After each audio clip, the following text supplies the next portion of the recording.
Good morning, everyone. Welcome to the stream. How's it going? Hope you guys are having a good one. I hope you guys are ready for a fun day of gameplay streaming. Double stream day today. We're back to the usual schedule after yesterday being a marathon event. The launch of Fallout New Vegas, which was very fun. I had a ton of fun playing the game. I've been talking with people in the stream chat this morning basically saying, man, I was pleasantly surprised at how much fun I had playing Fallout New Vegas yesterday, okay? You know, playing it on the Xbox One made it easily accessible. Didn't have to boot up any ancient consoles or anything like that. Like, my Xbox 360 has been packed away for quite some time. So it would have been a pain in the ass to try to have to pull that sucker out and blow the dust off. It ran pretty well, except for the fact that, of course, the game already, you know, the game itself was buggy to begin with, right? It wasn't a flawless game. It always had bugs. It always crashed. And there was no exception yesterday playing Fallout New Vegas. It was just fun as hell. Jumping back into that universe. And with a live audience this time around, which obviously adds a lot of variety and difference to experiencing that game. You know, the first times that I played it at launch and then again years later, didn't have an interactive live audience. It's very different having that and seeing people's reactions and getting all input from people on what I should do and things. It was really fun. I mean, I was genuinely surprised that it was that entertaining. I thought that it was, I didn't know, I thought maybe we'd start up and it would have like a little bit of a gimmick because it's nostalgia. But it never really, you know, got boring at all. I was actually sad when I ran out of time to play. I was tired because we had played it for about 7 hours. But I was actually disappointed. I was like, oh man, this is so good. I want to play more. So I'm excited because now it's going to be a main playthrough of mine moving forward. In the next few weeks, you know, you're going to see it several times a week. So I'm excited for that. In fact, the next time is going to be Friday. We'll talk about that during the course of this pre-stream. I'll give you the schedule for the coming week. But yeah, I really was blown away by how good it was. I was like, wow, this game still holds up. It would be really awesome if they would ever remake the damn game, right? If they ever remade it with better graphics and more stability, that would be outstanding. But as what it is, playing it as an older game, 11 years old, I had a ton of fun yesterday. And that was the overwhelming feedback I got from those watching. They said, wow, that marathon was a really good one. You know, looking forward to the rest of the playthrough. Me too. So, thank you to anyone who tuned in yesterday. But today, we are back to the regularly scheduled gameplay content. Today, it is the continuation, and yes, ladies and gentlemen, finally, the conclusion of Returnal. It's about damn time. Seriously. It's about damn time that we're finishing Returnal. I looked it up, and at this point, the playthrough was around 28 hours. And for a game that, quite frankly, doesn't actually have a lot of content. If you actually look at the game, 6 biomes, but 3 of the biomes are technically reused, right? When they're basically the assets are kind of shuffled around. And it's really the same exact gameplay loop over and over.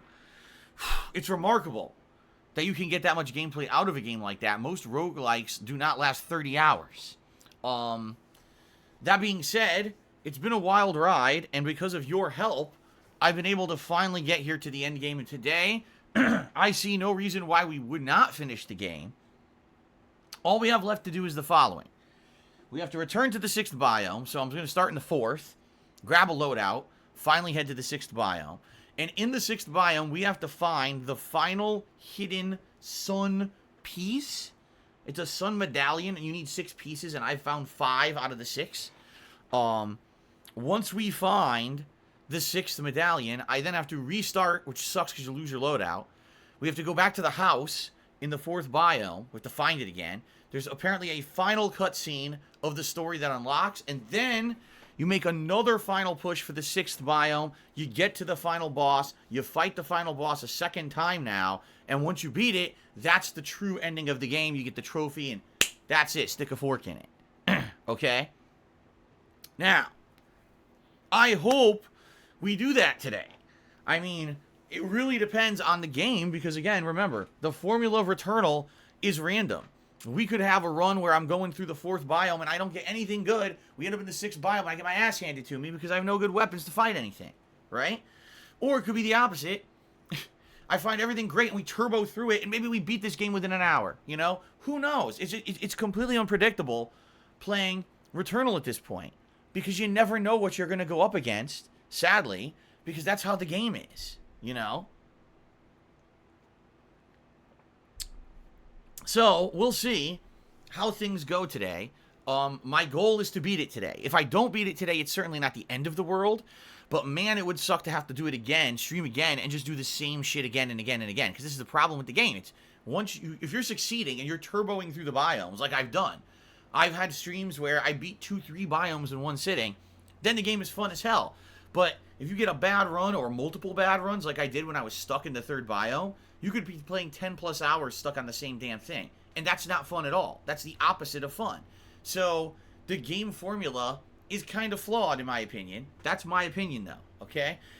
Let's see what happens today. I hope we can beat it, and I hope we can see the true ending. I have no idea if the true ending will make any sense at all. The first standard ending basically revealed that it's the opposite of what we thought originally the plot was. We thought the plot was that Celine, the main character, was a daughter who was in a car accident with her mother who was an astronaut. Her mother died in the car crash, but she survived, and she lived with guilt for the rest of her life. But then when you saw the ending of the game after you beat the final boss the first time, it almost seems to be Celine was the driver of the car, and it was her daughter who passed away, and Celine survived, and she's been crippled with guilt her whole life over that. So maybe it's one, maybe it's the other.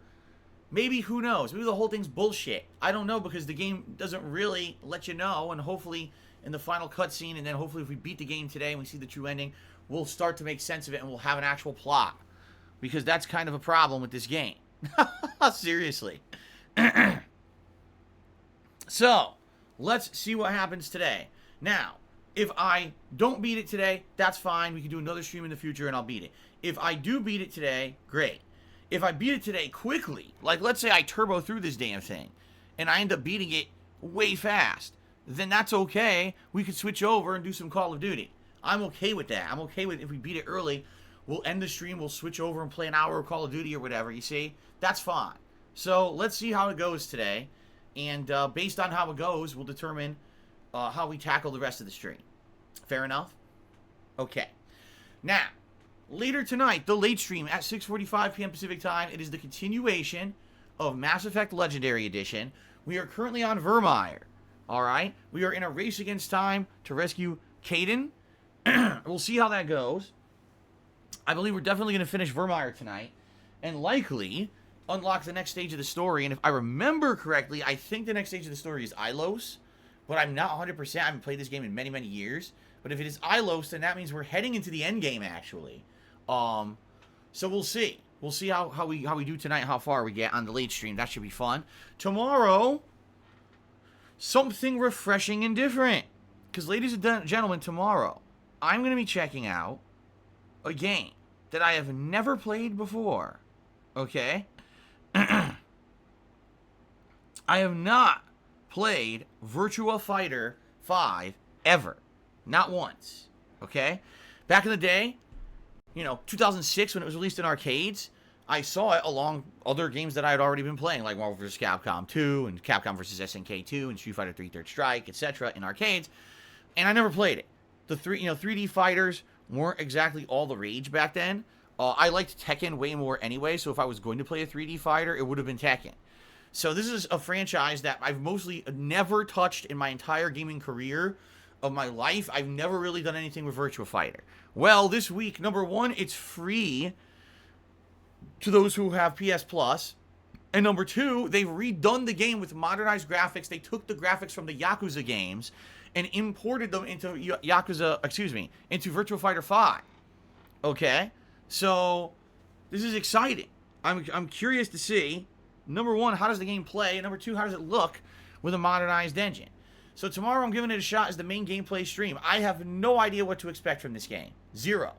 If it ends up being entertaining and fun and something interesting that intrigues me, and maybe I want to learn it more, then I may add it to the regular rotation of games, and we'll try it out further. Whether that means we play story-based campaign, if it has one, I don't know, or if it's just arcade modes, like an arcade game. Whether we try different characters, maybe in training mode, again, if it has one, I don't know, it's free. And online play, of course. So let's see what happens tomorrow. Tomorrow is a kind of a curious stream to explore a game franchise I've never touched before and see what it's all about and see if I'm entertained and intrigued by it and if I want to play it more. All right. Thursday night, the late night stream will be an official stream of Call of Duty Black Ops Cold War. You guys have asked me to play this once a week as a major stream, so it will be a night stream tomorrow.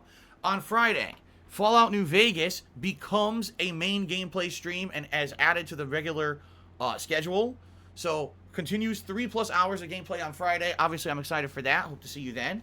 Friday night is my weekly throwback session of Street Fighter Fun. So that's a good time as well. I always love doing that once a week on Friday nights. Saturday, currently scheduled to be Mass Effect Legendary Edition as the major stream, and dependent on the progress that we make tonight, we may even beat the game on Saturday, because once you get to Ilos, I mean, there's a series of things you do there, and then you end up in the final finale segment of the game. So maybe we'll beat it on Saturday, maybe not, but we're getting to the end. And then Saturday night, I'm currently scheduled to play Danganronpa V3, my weekly session of the murder mystery game. Now, this could change. What if I play Virtua Fighter tomorrow and I really like it? I'm like, man, let's play it again right away. Then maybe I'll play it again on Saturday, okay? We'll see. We'll play it by ear. We'll leave the options open so that if I do want to mix it up a little bit, I can. Okay? Now, I am not here on Sunday. Sunday is my next day off, all right, from streaming. And then next week, all right, it'll be a balance, an interesting balance, between all of the games that I'm playing, whether that's finishing up Mass Effect, maybe even starting up Mass Effect 3, Virtua Fighter 5, and Fallout New Vegas. The night streams will be a balance between the usual stuff, including possibly bringing back Divinity 2, maybe some MLB, and maybe some new Pokemon Snap. I know that this week was a lot different because this week we have the marathon yesterday that kind of mixed everything up a little bit, all right? Plus, I was pushing to finish games. You know, I already finished Nier Replicant on Monday, and I'm going to be trying to finish Returnal today, you see? So next week, we may be bringing back some of the late-night games. Now, also, next week, ladies and gentlemen, it's the beginning of my coverage of all of the E3 / other stuff, okay? So, hold on.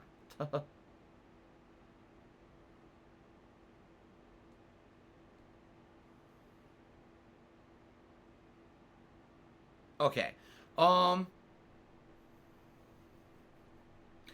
Sorry, I got an email that was distracting.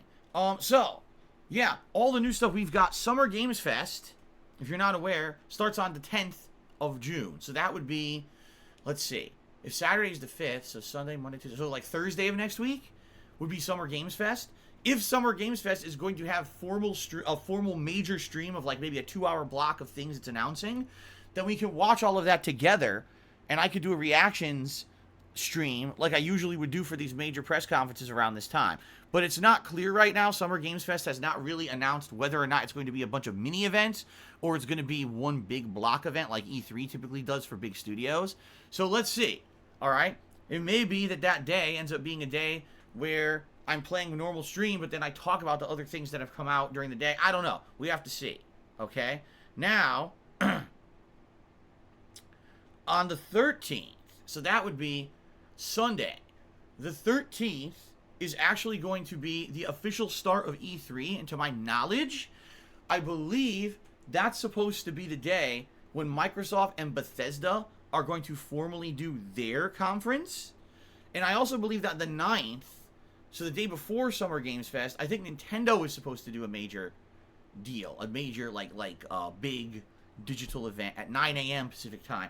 So once we get an idea of when all these digital events are going to happen, if there's a major one like Microsoft, Bethesda, or maybe EA, or maybe Sony, or Ubisoft, Square Enix, etc., if they do a major block presentation and it's scheduled for a time when normally I would be streaming, likely what we will do is instead of me doing gameplay streams, we'll watch those events together live.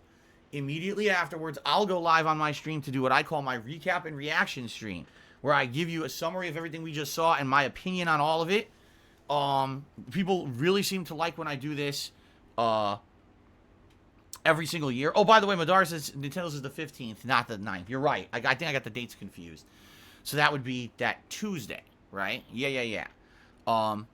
Yeah, so we'll see. We shall see what happens, but once all these events are locked in stone, set in stone with dates and times, then I will tell you guys what I'm covering and how I'm covering it. Right now, I think the only one that's set is Microsoft, Bethesda, and Nintendo. We don't know about Summer Games Fest, and we don't know about any of the other conferences yet. But it's coming. You know, it's coming within the next week to week and a half, so you know we're going to get the data sooner rather than later, okay? Also, if you're not aware, on the 11th of June is the launch of Ratchet & Clank Rift Apart, the new PS5 exclusive. Yes, obviously I'm playing it. It's a no-brainer. Of course I'm playing it. So that's Friday, a week from this Friday, right? Yeah, a week from this Friday. So that's definitely another big one that I'm very much excited for and looking forward to. So it's crazy. Like, there's a lot of shit going on in the next 2 weeks. We got new releases. We got new playthroughs of mine that I'm doing, new games I'm checking out. We got all this digital event stuff. And by the way, during all these digital events every year, typically, we start to get tons of new release dates, and sometimes games even drop out of nowhere. I'm actually thinking about 2 indie games in particular that I think may actually release in the next couple of weeks.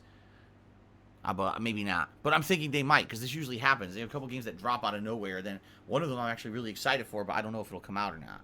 I guess we'll see. All right, so anyway, that's kind of my plans for the next week to 2 weeks, is to focus in on Mass Effect and finish it, focus in on checking out Virtua Fighter, and of course making progress in Fallout New Vegas, focusing in on all these digital events, and also Ratchet and Clank. Once the dust settles from all of that stuff, then we can figure out what we want to do next. Okay? Madara's got says he thinks we'll see GTA 6. Maybe. You see, Rockstar is interesting. Rockstar almost never participates in any of these events. I mean, the E3 I went to, Rockstar was not there at all. They decide usually to skip it and do their own thing. So I guess we'll see. Yeah, I guess we'll see if Rockstar will actually announce anything or not. Okay, so that's what's going on with that, with the schedule and everything. Just a reminder, guys, it is now the month of June. And that means that now officially, for the first time here of me streaming on YouTube, we have a monthly membership goal that we're trying to hit for the month of June. That would be 250 concurrent memberships. What I'm hoping is that over the course of the next month, okay, people will be convinced, if they have not yet, to number 1, jump over and watch my streams here on YouTube. And number 2, to become a member of the stream. When you become a member of my stream, it's pretty much the same as when you were becoming a subscriber over on Twitch. The benefits you get are as follows. Number 1, your name will show up in green in the stream chat to highlight you. Number 2, you will get a cool chat crown badge. Right now, everyone's bronze, but as of hitting the 2-month mark, it'll become silver. So a lot of people coming up in the next couple of weeks, they're going to become silver crowns instead of just the bronze. Okay, as they renew their memberships for the first time. In addition to that, you get access to emotes. As of today, we have 150 subs, and that means 100. Excuse me. Let's try that again. 150 subs means 16 emotes. So right now, as of last night, I added the DSP emote, the one where I look confused. That one was added per the request of the stream chatters during the Fallout New Vegas Marathon event. That was emote number 16. Now, for every 25 emotes, excuse me, I can't speak this morning. For every 25 memberships, we unlock a new emote, okay? So that means when we hit 175, we'll get another emote. At 200, we'll get another emote. 225, another one, and 250, another one. So, if we do hit the subs goal, the memberships goal this month, we'll get 4 more new emotes by the end of the month, okay? So we're slowly working ourselves back to the amount of emotes that I had over on Twitch, and I feel long-term, maybe by the end of this year, maybe we'll be right back to where we were, right? Maybe. Okay, now, I understand some people, they're skeptical. I don't want to be the paid membership here. It's not the same as Twitch. In reality, it is. In reality, the paid membership here pretty much gives you all the benefits you were getting over on Twitch on those streams, only you get them here now on my YouTube streams, okay? I am not going anywhere after the developments of the last month and the way that Twitch treated me. I am not going back to Twitch TV for streaming, ever, if I can help it. I want to be somewhere else. I don't want to be mistreated like that. So if you become a membership here, don't worry. I'm not jumping ship. I'm not going somewhere else. I'm sticking here for the long haul. Okay? So please consider becoming a member to the channel if you have not. Okay? We have a goal of 250 members, concurrent members, I should say. That means 250 members at one time by the end of this month. Now, I feel between the ongoing fun playthroughs I'm doing, the upcoming new events that are coming up with all these game release announcements and everything that I'll be covering, new releases like Ratchet and Clank, I feel that this month we can hit 250 members by the end of the month. I feel that we can. But people have to be motivated to do it and understand, number one, it's going to help me get back to where I was on Twitch, so I'm not in a situation where everything's dire financially all the time. I need to get that support back that I've now lost because I'm not in the Twitch partnership anymore. All right? But in addition to that, all the cool benefits you get and the fact that, again, it's going to benefit you to do so. I mean, just to give you an example, and this is just me throwing this out there. On YouTube, it's way too easy to impersonate people. Way too easy. You can easily, within a minute, make a dummy account and change your name to be the same as someone else. And there's been a few chat regulars here who sadly have been impersonated, and people can't even tell who the real one is. Everyone's confused. Is that the real person? Is that the real person? You can't even tell. If you become a member, now everyone knows who the real person is. You see? It'll be able to discern between them. So that's great. So please consider becoming a member of the channel if you can. And thank you in advance to anyone who does. It's a major push for this month. Now, what happens if we hit the goal of 250 members? That's up to you.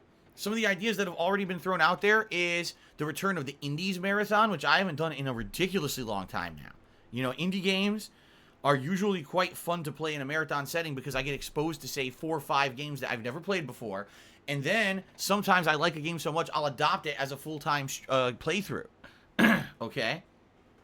Or perhaps could be the return of the Rageathon. If you guys remember, I was doing events where you guys would pick rage-inducing games for me to play in a marathon setting. Or it could be the return of the retrospective event, where you guys nominate and then vote for moments in my now almost 13-year history as a content creator that you think are some of the best moments that we can then watch back together live on the stream. All right? It's kind of a trip down memory lane, a cool way to stroll through the annals of history.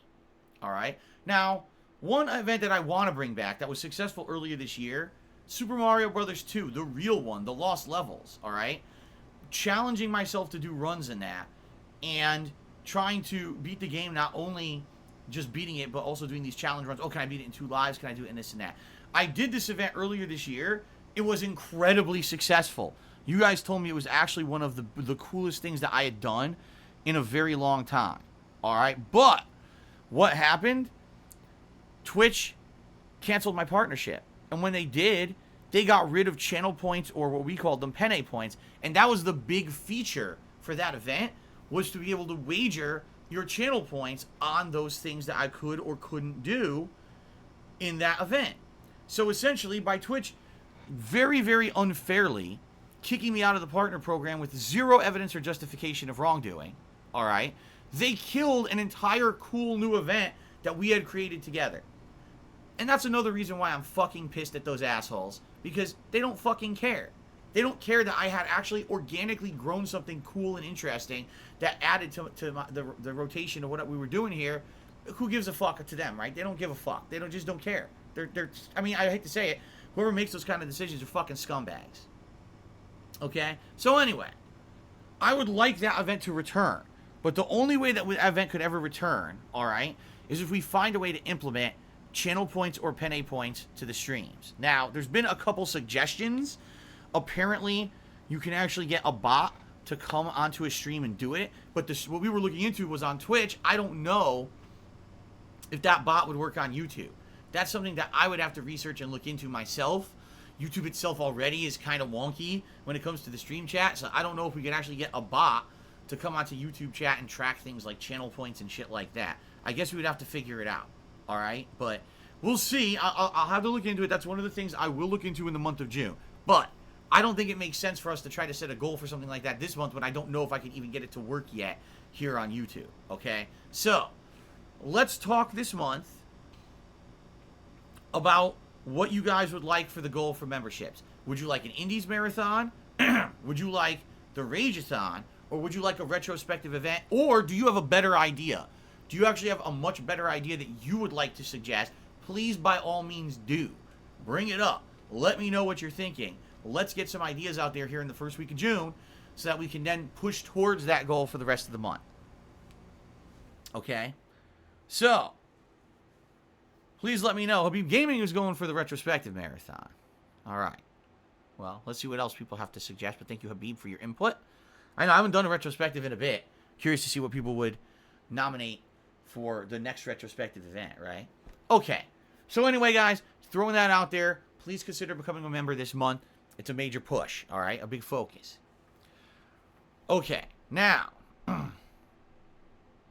ladies and gentlemen, very briefly, if you enjoy these streams, if you've been having a good time here on the streams on YouTube, if you like the fact that I'm actively working to try to improve them on a daily basis, if you want to see me succeed, especially this month, a very important month because I need to get through the next 3 weeks before I actually get paid by YouTube for what I just did last month here on YouTube, please support the streams by tipping me. Tipping is the absolute best way to support the streams, and I need a lot of help with tips in the next 3 weeks to get to the point where I start getting regular income from YouTube. All right?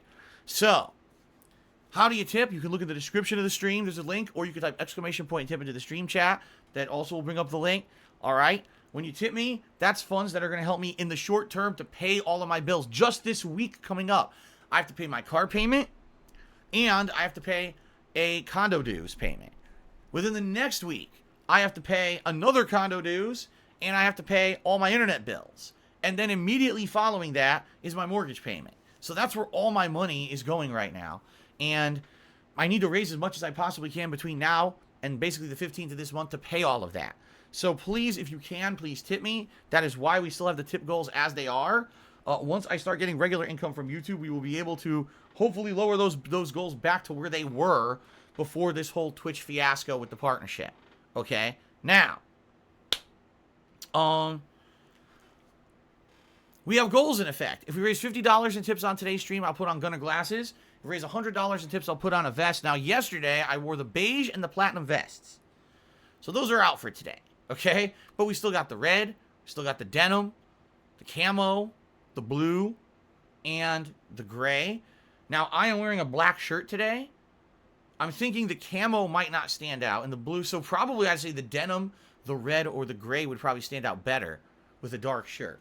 But just suggesting. It's up to you guys, but we'll see, all right? We shall see how things go.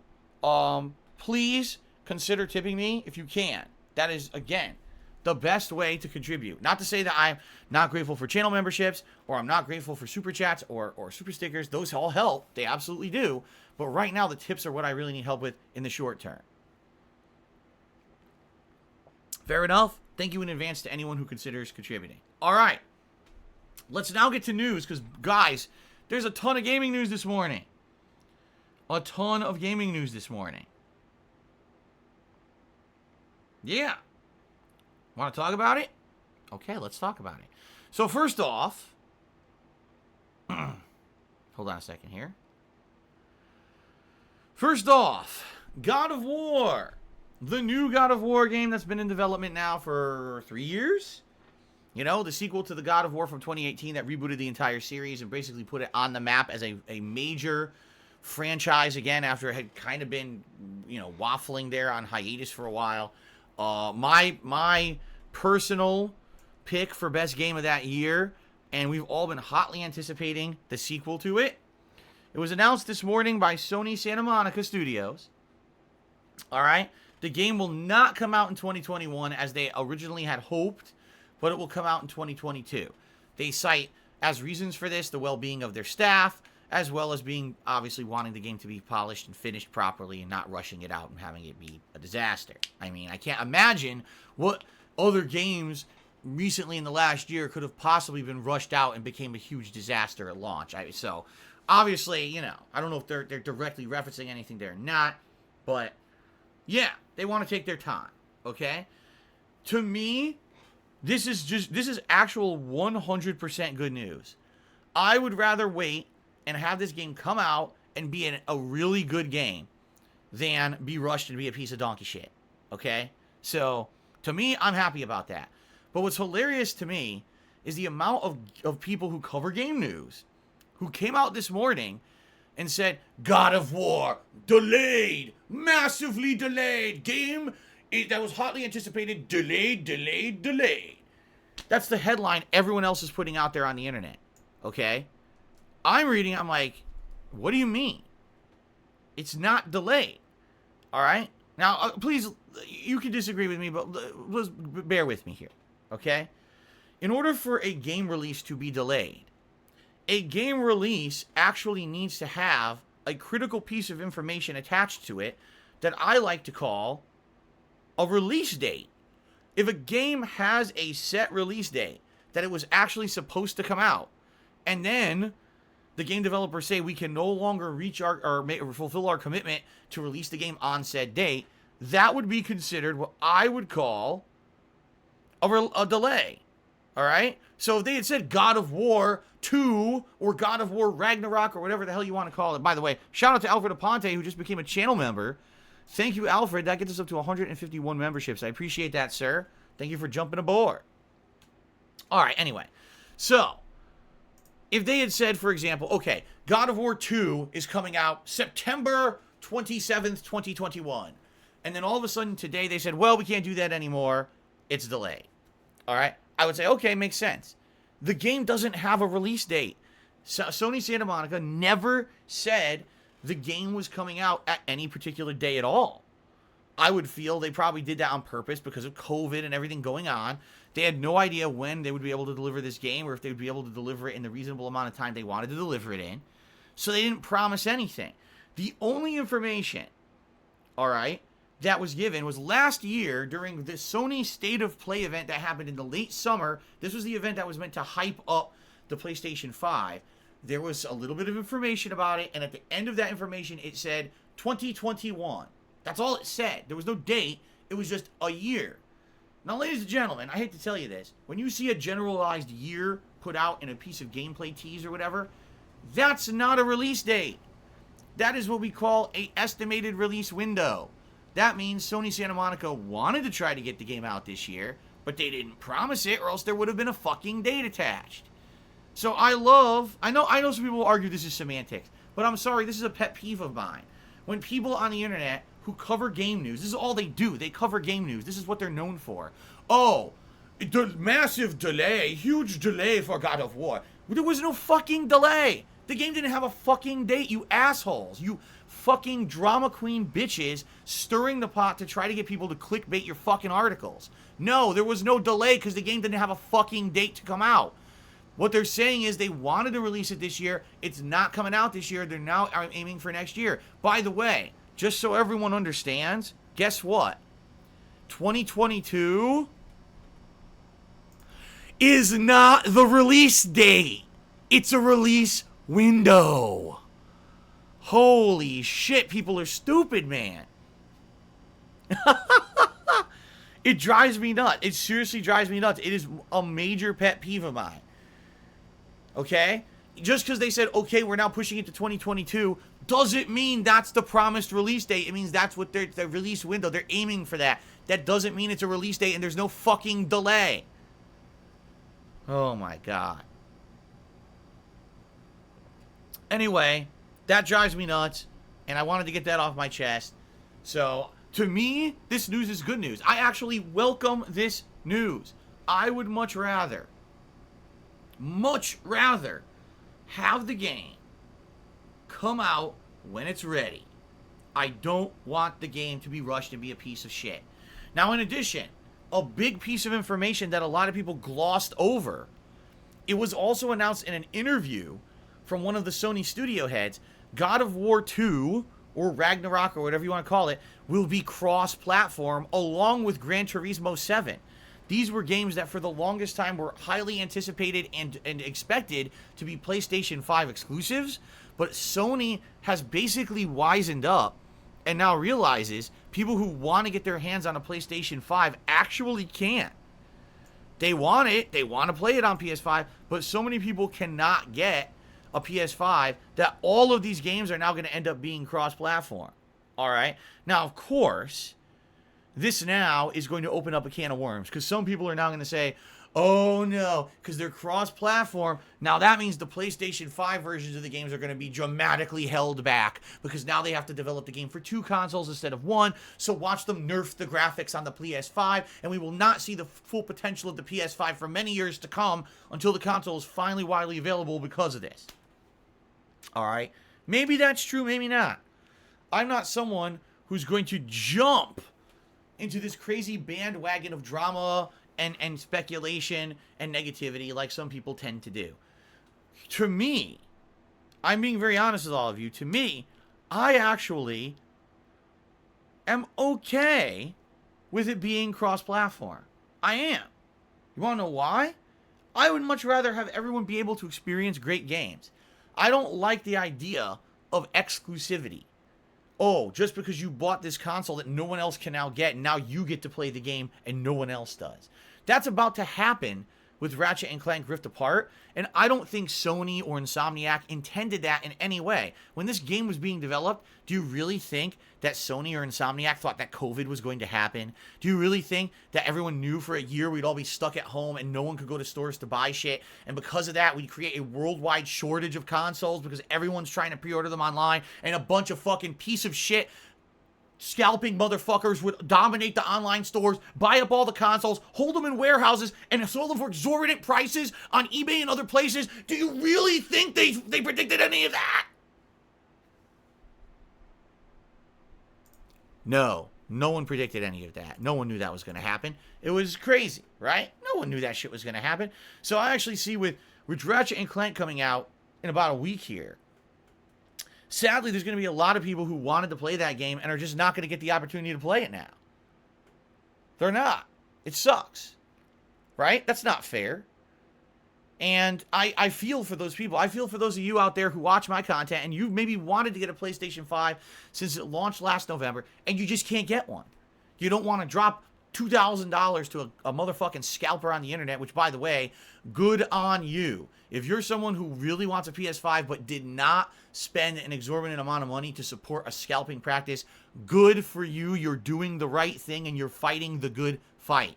Do not support disgusting, underhanded practices like that, because if you cave and you support it, all you're doing is you're allowing it to continue and to be successful, and it'll just get worse and worse if we do that. Okay? Now, that being said, because of the circumstance, I am totally okay with God of War 2, Gran Turismo 7, and or future Sony exclusive releases being cross-platform. If that means the graphical fidelity on the PlayStation 5 version of the game is slightly nerfed or lessened because other people need to be able to play it on PS4, I'm okay with that. Really. I'm okay. I don't need to, I'm not a snob. I don't need to have the insane over-the-top performance. Just give me a good game, and then give me great graphics with said game. Graphics don't make a game. You know what I'm saying? So give me the good game first, then give me great graphics. That's the whole package. And by the way, God of War delivered on that in 2018. So I hope that the new one will deliver on that as well, hopefully next year. And I hope that the maximum amount of people will be able to enjoy said good game. I would rather have that than say, oh, you have to be an exclusive group who got the PS5 to play the game. No, I don't support that at all. I just don't. If the console were readily available, that's a different story, okay? But it's not readily available. Okay? All right, fair enough. Let's continue. The other story, game news-wise this morning, that I'd like to talk about, you may or may not have heard this. There was an interview with one of the studio heads over at oh God, what's the name of the studio? Guerrilla Games? The people who are making Horizon Forbidden West. Okay? And they actually elaborated. They elaborated on the release of Horizon Forbidden West. Because people have been now questioning them for several days. Like, dude, you had this presentation on Horizon last week, right? Tons of gameplay. The game looks absolutely outstanding. We found out the game is cross-platform now, but you didn't give a release date. So when the hell can we expect this game? Well, he actually was honest. He opened up and said, all right, here's the deal. We want Horizon Forbidden West to come out during the holiday season. Now, understand something, guys. When they say the holiday season, that could be as early as September. That could be as late as December 31st. That's a giant window. They consider the holiday season like a giant sales window. All right? So, don't get your hopes up that it's coming out sooner rather than later, because it could very well be the last day of the year with these guys. Okay? But the goal is that they want the game to come out for the holiday season. All right? But they are being very, very reserved with what they want to announce, because they don't know if they can actually get it out for the holiday season or not. The last thing they want to do is overpromise, and underdeliver. This is something that I've talked about on my streams for many, many years with game development. What they need to do is underpromise and overdeliver, right? Don't promise the world, and that way if you can actually get something out that shocks you because it came out earlier or whatever, that's a good news. The perfect example of this, Fallout 4, we did not even know was in development for the longest time. There were rumors, but there was no concrete info. Then all of a sudden at E3, I think it was E3 2015, Bethesda decides to do their own press conference for the first time. During the conference, not only do they announce Fallout 4 and give you all the info, then they say, oh, by the way, it's coming out in, the fall. Surprise, congrats, see you all then for an amazing gameplay time. Everyone was like, like, what? Really? They were blown away, shocked. Like, what the hell, seriously? And that was a good way to do it. Bethesda looked like the good guy company for the longest time. Of course, Bethesda since has fallen out of favor in a ginormous way for many good reasons. But you understand that was the way to do it. Okay? So same thing here with Horizon Forbidden West. If they don't promise a release date and then they can't live up to it, you see what I mean? It's not a big deal. So that's it. They want it to come out for the holiday this year. They want it for 2021, but they don't want to make a promise they can't live up to. And ladies and gentlemen, I applaud that decision. I like transparency. I like it when companies are honest. I like it when we don't have unreasonable expectations, because these companies did not promise us the world. Okay? So that's good. That's some good shit. All right? So I'm happy about that. So that's the gaming news this morning. Is God of War 2 or Ragnarok or whatever you want to call it is not going to be coming out until 2022 at the earliest. All the people covering the story are completely over-dramatizing it for clickbait views, which is stupid shit. And we don't have a set date yet for Horizon Forbidden West, but the makers of the game would love for the game to actually come out in 2021. Oh, by the way, both God of War and Horizon Forbidden West are cross-platform, which is a great choice. I want people to be able to enjoy the game without spending $2,000 on a scalped PS5. So there you go. Now, the only other news this morning that I feel like I probably should discuss, because if I don't bring it up, likely a lot of other people are going to. There is... Oh, hold on. Okay.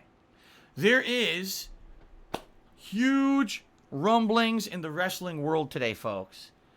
The world of professional wrestling, which every once in a while I'll bring up, but admittedly over the last few years I haven't really covered it that much because I really usually don't, has been completely shaken up. All right? Did you guys hear about this morning? Maybe you did, maybe you didn't. I don't know if you did or didn't. Okay? WWE this morning decided to release one of the biggest slew of wrestlers they ever have. It completely blew people away, blindsided them, And people have no idea what the hell is going on over at that company right now. All right, so this morning, it was announced the following wrestlers were released from WWE. You may or may not recognize these names if you're a fan of wrestling.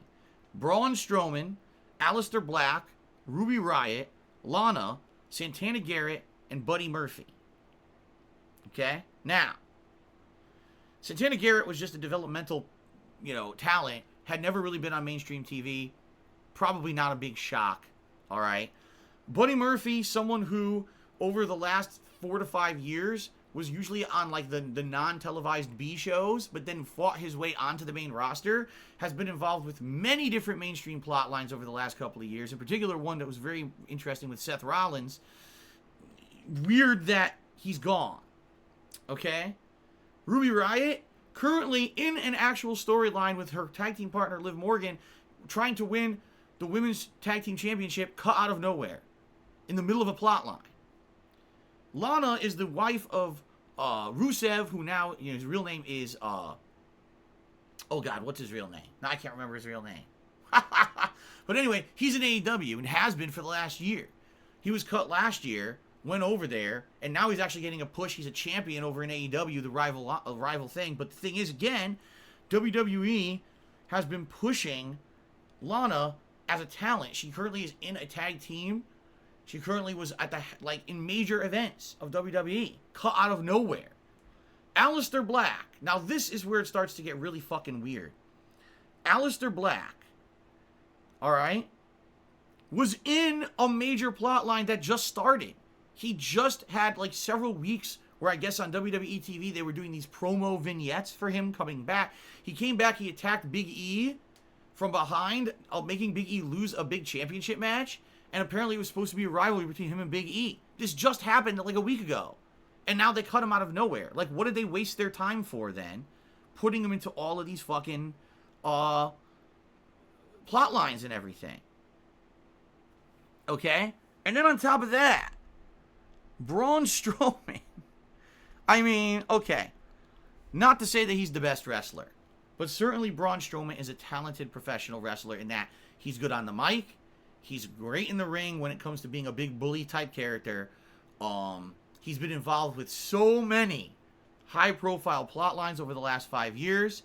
Notable plot lines include his rivalry with Roman Reigns. He just beat Goldberg at WrestleMania 2020 for the WWE title.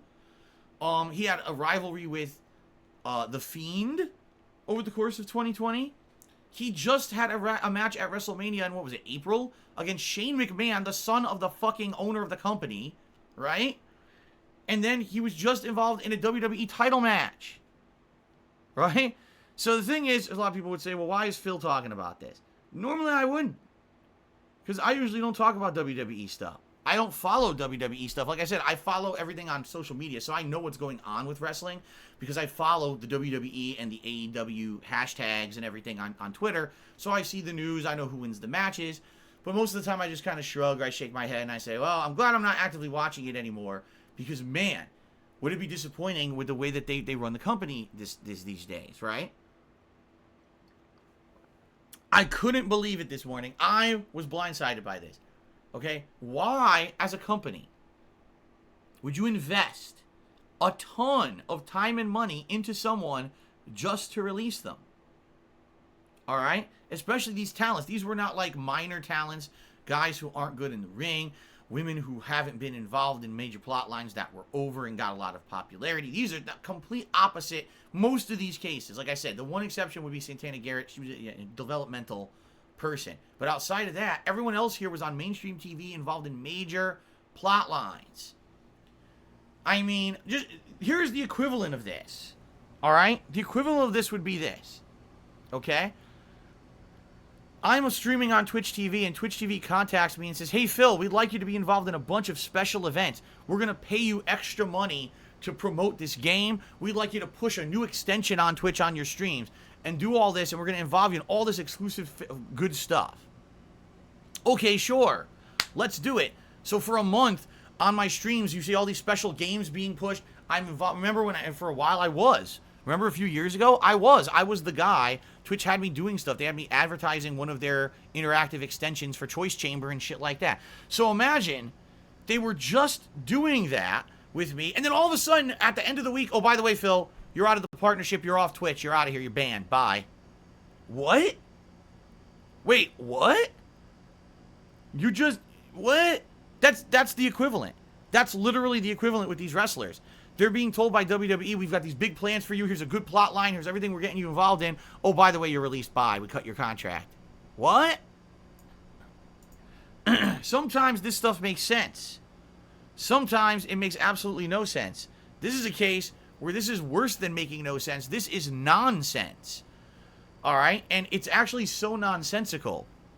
These cuts this morning. Alright? First of all, the wrestlers weren't even aware. They basically just all got a phone call overnight. They had no clue this was coming. They were all involved in plot lines and stuff. They didn't know this was happening. They're all cut overnight. No idea this was happening. Okay?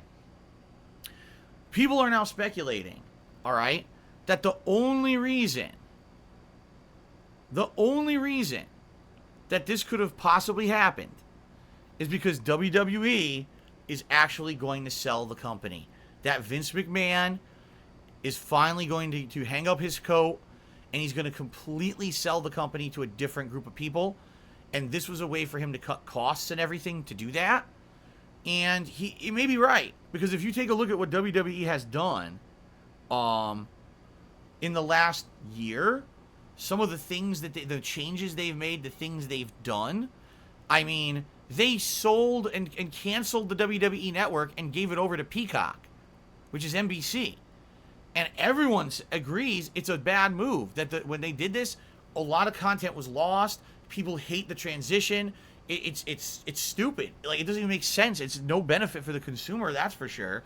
But WWE made a ton of money. So it sounds to me like this might actually be what's going on. Alright? It does. It sounds to me like WWE is actually preparing for a major shift. That they are going to sell the company. Vince is going to finally get out of there and retire. And they needed to cut costs right away to do so. And this was, I mean, let's be honest, Braun Strowman, again, he's a top guy. He's in title matches, everything. He probably has millions of dollars on his contract. So this was a way of them to just, okay, let's get rid of that. Let's end it all to save some money. And I think that's what they just did. You know? It's weird. It's freaking weird. It is. And by the way, again, not that I talk about wrestling a lot on my streams. I don't. But I'm stumped. Besides, the company is going to completely change and be sold and trade hands. It'll be completely changed from the ground up. I can't imagine what's going on right now. Pixapoc, thank you for the super chat. Madara is God says maybe Vince would rather kill his company before he lets Triple H take over. It may be. I don't know. I don't know what's going on. Certainly, at least when you take a look at NXT, the developmental territory for WWE, I think Triple H does a great job there. And it seems like whenever one of the NXT talents gets called up to the main show, Vince ruins them. Like, seriously, can you name a single NXT talent that in the last couple of years has been called up to the main roster and was not completely ruined? Can you name one? I don't think I can. I don't think so. So, you know, it is what it is, I guess. First, Phil did a super chat says I should be a wrestler like Vader or Mick Foley. There you go. Asuka? You mean Asuka, who's been completely mistreated over the past 2 to 3 years, really doesn't get any good matches, gets treated like a third-rate wrestler, and is always the person to get pinned in a triple threat. Even though when she was in NXT, she was completely undefeated the entire time she was there, and was a monster, right? The first thing that happened with Asuka, she went to WWE, wrestled Charlotte Flair, and lost. Right? She went to the main show, lost. So, I think you see my point. Anyway. You know, it is what it is, I guess. I don't know. I am flabbergasted. I am confused.